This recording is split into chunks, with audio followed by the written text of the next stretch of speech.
नमस्कार दोस्तों। स्कूलों में हमारे बच्चे जाते हैं, एबीसीडी और गणित और ज्ञान की बातें तो अन्य सीखते हैं, लेकिन संस्कारों की बातें, मैनर्स की बातें, हमारी भारतीय संस्कृति से जोड़ने की बातें, हमारे सनातन से जोड़ने की बातें हम उनसे कहाँ कर पाते हैं। आज का हस्बैंड वाइफ दोनों जॉब में, दोनों काम में, तो कहाँ दे पाते हैं वक्त। और फिर मोबाइल ने बचा कुचा वक्त ले लिया जो हमें बच्चों से डिटेच करता है। तो ऐसे में ज़रूरी है बच्चों को ऐसी ज्ञान देने वाली संस्थाओं से जोड़ने का। हमारी एक संस्था है जो प्रत्येक रविवार को 11:30 बजे से 1:30 बजे तक 2 घंटे बच्चों को संस्कारों का ज्ञान देती है, अपने कल्चर का ज्ञान देती है।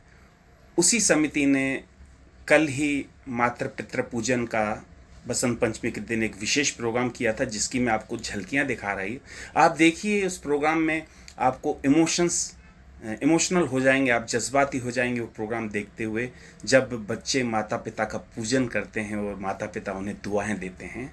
तो बस निवेदन यही है मेरे भाइयों और बहनों कि आपके बच्चे अगर 7 साल से 13 साल के मध्य हैं तो ज़रूरी है, चाहे लड़का हो चाहे लड़की, उन्हें इन संस्था से जोड़ना।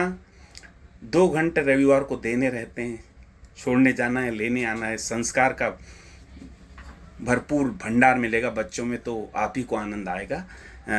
वीडियोस देखिए और ज़रूर आप मुझसे कांटेक्ट कीजिए इस विषय में बच्चों को जोड़ने के लिए। धन्यवाद। व्यक्तित्व को जो थे भारत की आन बान और शान।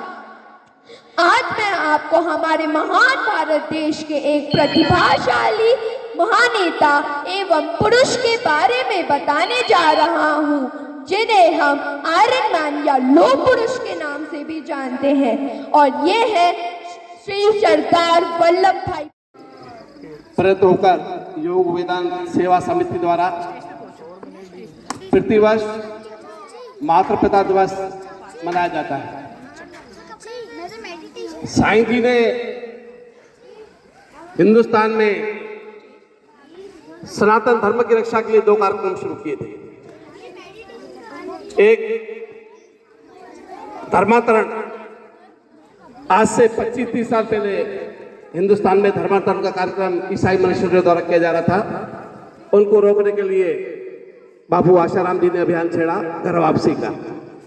दूसरा रखें और माँ सरस्वती जी से निवेदन कि मेरे कंठ में विराजित हो, ताकि जो कुछ भी मैं आपके सामने कहूँ वो उचित तरीके से कह पाऊँ।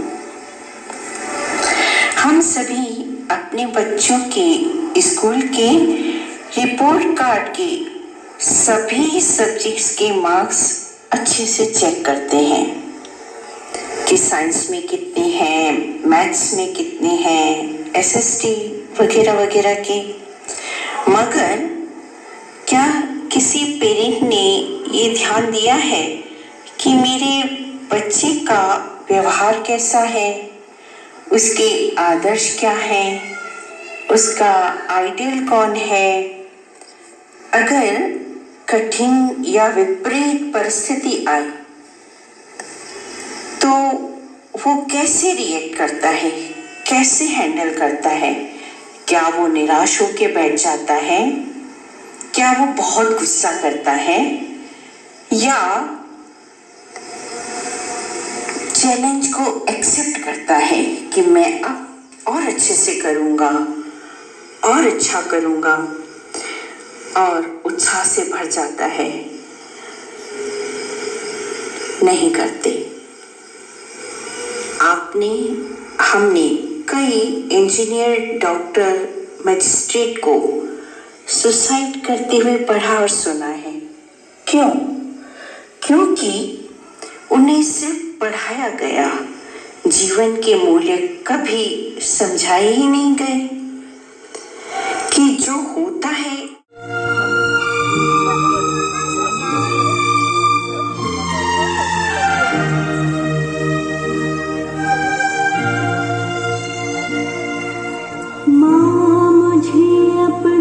आंचल में छुपा ले, गले से लगा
गुरु के एम्पायर के पीछे।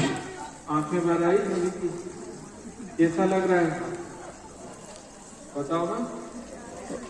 रोकर मजा आ रहा है सबको। जो लग रहा है वो पता नहीं। राम राम, कौन सुनेगा बताओ। भगवान सुनेगा ना। तो आपकी जो भी परेशानी है भगवान को बोल देते कि मेरी ये परेशानी है। देखो सूरज उदय हुआ तो अंधेरे को गायब होना पड़ता है, हवा चली तो बादलों को बिखरना पड़ता है। भगवान के नाम का जप लिया, संतों की शरण ली तो दुख और प्रॉब्लम को भागना पड़ेगा पक्की बात। राम राम। राम राम। और कई लोग बोलते हैं कि उनको यकीन नहीं होता, कहीं अपने मान्यताओं से बाहर निकलो तो पता चले। एक बार क्या हुआ, समंदर का मेंढक जाके कुएं में गिरा तो कुएं का मेंढक समंदर के मेंढक से पूछता है कि भाई समंदर कैसा होता है। तो कुएं का समंदर वाला मेंढक बोलता है भैया समंदर तो बहुत बड़ा होता है, अब मैं समंदर के बारे में क्या बताऊं। तो कुएं का मेंढक बोलता है कितना बड़ा होता है, इतना बड़ा हो। समंदर का मेंढक बोलता है भैया मेंढक ये समंदर बहुत बड़ा होता है, मैं तुम्हारे को क्या बताऊं। तो कुएं का मेंढक फिर थोड़े इतने हाथ खोल के बोलता है तुम्हारा समंदर इतना होगा और क्या। वो बोलता है कैसे बताऊं तुझे। फिर वो इतने हाथ खोलता है, बोलता है तुझे कैसे बताऊं समंदर कैसा होगा। फिर कुएं का मेंढक सांस भर के दोनों हाथ फैला के बोलता है, बोला इससे बड़ा तो तुम्हारा समंदर नहीं होगा। तब समंदर के मेंढक ने कहा कि इसको नहीं पता चल सकता क्योंकि ये कुएं में ही बैठा है। ऐसे ही जो व्यक्ति अपनी मान्यताओं में पकड़ा झगड़ा रहता है, मैं सही हूँ, शास्त्रों की बात मानता नहीं है, संतों की बात मानता नहीं है, उसका जीवन वहीं के वहीं खत्म हो जाता है, खत्म हो जाता है। तो पता ही नहीं चलता ईश्वरी गीत कौन से होते हैं। दिल में अनाद जो चलता है वो कैसे सुना जाता है। गाते हैं ना अनंत सुनो बदबाजियां सकल मनोरथ पूरे, ऐसे में अनंत नाद चल रहा है तो सुन ही नहीं पाता है क्योंकि गुरु की शरण दी ही नहीं। सदगुरु की शरण जाता, भगवान के नाम का जप करता तो पता चलता कि अनादिनाद हृदय में कैसे चलता है। राम राम। अच्छा लगा। तो 14 फरवरी के दिन अपने घर के माता पिता का पूजन जरूर करना, कोई रोके तो रुकना नहीं। संस्कृति की सेवा हम नहीं करेंगे तो क्या विदेश के लोग करेंगे क्या। बच्चों को संस्कार मिले जरूर करना चाहिए, ठीक है। बोलो मैं, आवाज नहीं आ रही अच्छे से, पावर से बोलो। मैं अपने माता पिता का पूजन 14 फरवरी को जरूर करूंगा। हरिओम। आवाज इधर से नहीं आ रही है क्या, भूख लगी क्या। बोलो ना 14 फरवरी को माता पिता का पूजन मैं जरूर करूंगा। हरिओम हरिओम। मैं बोलो मैं अपने माता पिता का पूजन जरूर करूंगा। मैं अपने माता पिता गुरुजनों को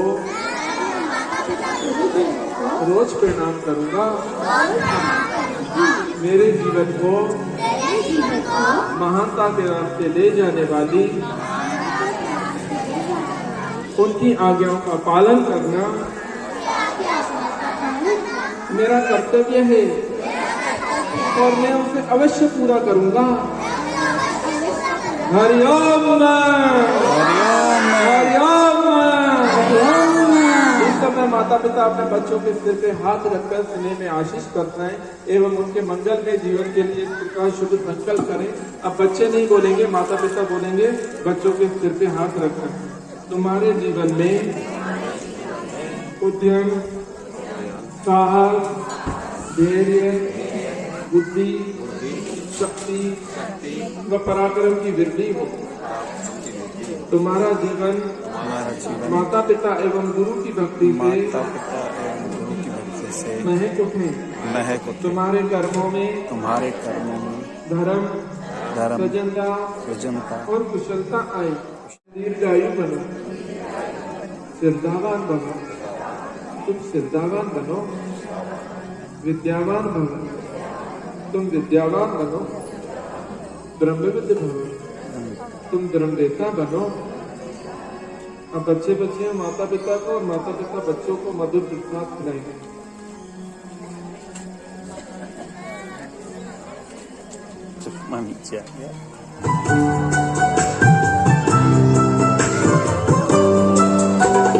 गीले में खुद सोकर मुझको सूखे में ही सुलाया है, भूखे रहकर उसने मुझको अपना और खिलाया है।